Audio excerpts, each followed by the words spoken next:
Chapter 10, Push and Pull. The girl is startled, and so am I, because she's not just typing on her laptop. I didn't see the slim tape recorder on the table next to her computer, and a man's voice is speaking. He had almost gone by before Hester Prynne could gather voice enough to attract his observation. At length she succeeded. "Arthur Dimmesdale," she said faintly at first, then louder but hoarsely. "Arthur Dimmesdale." I know those names. She's listening to an audiobook. She's reading.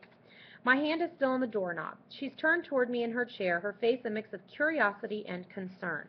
I could still back out. I could turn around and go silently out of the room, and she'd never know it was me.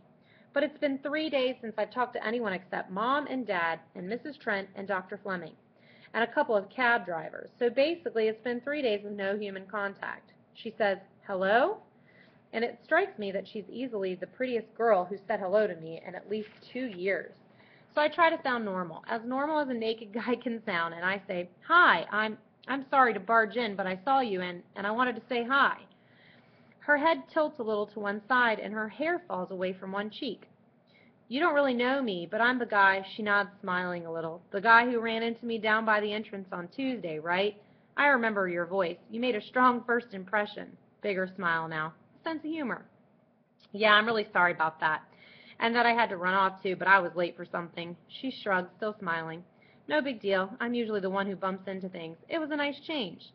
I don't know what else to say, and neither does she. The tape recorder is still talking like a third person trying to keep the conversation alive.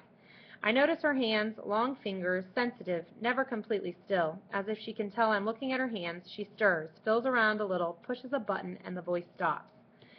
In the quiet, I say, "The Scarlet Letter, right? We read that first semester. How do you like it?" She wrinkles her nose and shakes her head. "Too slow for me. I like books with more action." "Yeah, me too, and we're stuck again, and I'm starting to wish I hadn't opened her door." "So do you come and study here a lot?" She nods. "I've got this room reserved 4 times a week. I live pretty close. A couple hours here is better than being stranded at home all the time." "So you don't really go to school? Like not every day?" "Like never. I take correspondence courses, independent study." "Through the U of C? So you can use the library and stuff?" She shakes her head again. "I've got an ID because my dad teaches here. I take courses from a special school up on the North Shore." "Your dad teaches here? So does my mom." Something safe to talk about. Lame, but safe. She's into English literature. What's your dad teach? "Astronomy mostly, and some math." She does the nose wrinkle again. "He's pretty much of a nerd."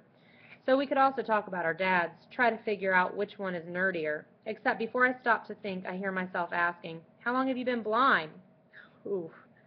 Right away her smile freezes, and she gets this half-confused look on her face, and she starts to turn red. I can't tell if she's mad or embarrassed, so I try to back off. I mean, like I'm not trying to get personal, but I just wondered.